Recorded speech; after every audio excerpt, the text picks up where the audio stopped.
Bonjour Jean-Christophe. Bonjour. Bonjour et merci d'accepter de répondre à deux, trois petites questions que je vais te poser et qui ont pour but en fait de te présenter aux personnes qui vont voir et entendre cette vidéo. Donc dans un premier temps, brièvement te présenter et présenter ton activité, les disciplines, les arts que tu exerces. Alors, dans un premier temps, moi je me nomme Jean-Christophe Routier. Je suis praticien en acupuncture traditionnelle chinoise. Oui. Et c'est essentiellement ça ma pratique actuellement. Je pratique aussi du magnétisme, mais le mot est tellement utilisé aujourd'hui que je m'en méfie en fait. D'accord. Pas mal, mais effectivement j'ai une capacité à faire autre chose que de l'acupuncture et je marie souvent les deux pratiques qui font que j'ai des résultats. Pour le moment, en tout cas, les gens sont contents de ce que je peux faire. D'accord. Donc, ces gens qui sont contents de te rencontrer et de te rencontrer à nouveau, ils te rencontrent où? Où est-ce que tu exerces? Où est-ce que tu rencontres ton public, tes clients? Alors, en fait, j'ai deux cabinets. J'ai un cabinet sur Isolel, dans un cabinet de kiné, voilà. Et puis, j'ai un autre cabinet sur Ajaccio, qui est dédié uniquement à l'acupuncture. Et puis voilà, c'est mes deux lieux, Ajaccio et Isolel. Et l'Isolel, d'accord. Il t'arrive de faire du domicile ou? Alors, j'ai fait du domicile au départ, quand je me suis installé ici. De temps en temps, j'en fais aussi parce que des personnes en ont le besoin, ne peuvent pas se déplacer, notamment sur du handicap physique, moteur, même mental. Donc, du coup, je me déplace quand il y a vraiment une nécessité ou une urgence d'ailleurs, j'y vais. D'accord, ok, c'est important de le préciser. Donc on a vu qui tu es, ce que tu pratiques, où tu pratiques, quel profil ont les personnes qui te sollicitent? Alors en fait ça s'adresse un peu à tout le monde. C'est que la pratique en tout cas de l'acupuncture traditionnelle chinoise a un spectre d'action sur le soin du corps et de l'esprit, de l'émotionnel, du physique, de l'organique. Donc ça soigne à peu près, il y a un spectre assez grand. Et donc du coup ça s'adresse à tout le monde, personnes âgées, les plus jeunes, même les enfants, mais sauf que là on est plus prudent, on ne fait pas de points d'acupuncture, on utilise d'autres techniques qui peuvent être des points d'acupression, des choses diverses, mais qui font partie intégrante de la pratique de la médecine chinoise. D'accord. Tu as rejoint notre association donc l'année dernière. Tu fais partie presque des plus anciens déjà. Déjà, notre association n'ayant que 3 ans.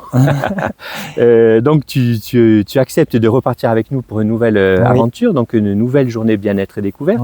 Est-ce que tu peux nous dire ce que tu vas proposer à nos visiteurs ce jour-là? Alors justement, donc le 24, ce que je vais proposer, c'est justement une thématique qui revient assez régulièrement en ce moment, qui est autour du sommeil. C'est-à-dire les problématiques liées à ce sommeil et comment la médecine chinoise peut éclairer et en tout cas donner des pistes pour les personnes de savoir au fait qu'est-ce qui se passe et comment je peux y remédier en devenant acteur moi-même d'une activité ou d'un geste ou d'une pratique qui permet aux gens de retrouver le sommeil et surtout de le garder. Parce que, comme pour la médecine moderne, le sommeil est un point clé de la bonne santé. Donc voilà, ça c'est ce que je vais proposer. Puis également, excuse-moi juste de préciser, mais parce que je sais ce que tu vas proposer, tu vas le proposer sous forme d'une conférence. Oui, c'est ça. Ok, tu veux que je repasse? Non, c'est très bien, c'est très bien. Donc tu vas aborder cette thématique. Donc je vais aborder la thématique en fait du sommeil à travers une conférence où en fait je vais apporter des outils aux personnes qui vont y assister pour comprendre comment le sommeil fonctionne à travers le spectre de la médecine chinoise et quelles sont les actions qu'on peut s'autoriser à faire pour soi pour retrouver ce sommeil et cet équilibre qui est vital pour tout le monde. Et qui dépend bien souvent de la qualité du sommeil aussi. Exactement, la qualité du sommeil, c'est de toute façon un des points clés de la bonne santé. De la bonne santé. Une autre question, est-ce que tu peux me dire ce que Stonda Serena symbolise pour toi? Qu'est-ce qui te donne envie d'y venir et d'y revenir, enfin d'y rester, on va dire? Pour moi, Stonda Serena, c'est la réunion de plusieurs thérapeutes avec une diversité d'offres et un potentiel énorme où on s'aperçoit que dans chaque pratique, tout le monde va vers le même endroit pour apporter du bien-être bien sûr, mais quelque part il y a aussi une dynamique pour moi autour du soin et une population qui s'occupe des autres. Et je trouve que c'est de plus en plus important dans le monde dans lequel on se situe d'avoir ces endroits privilégiés où les gens se disent bah, tiens, là il y a quand même des gens qui s'occupent de nous tous et où la parole peut être libérée. Voilà. Moi je trouve que la dynamique justement de Stronda Serena, c'est le mariage et l'union de toutes ces pratiques au service des autres. Quelque part c'est ce qui était inscrit dans le Bushido, et le Bushido, le mot samouraï veut dire servir. D'accord. Je trouve que si nous, on pouvait s'approprier sans avoir prétention aucune dans le mot samouraï, on est peut-être des samouraïs du soin.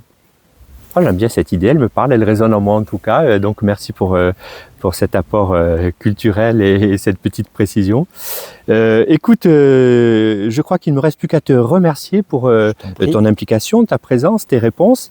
Et puis j'invite donc nos auditeurs, on va parler comme ça, sortant des grands mots, à venir te rencontrer donc le 24 mai prochain. Avec plaisir, avec un grand plaisir. À bientôt Jean-Christophe. Au revoir.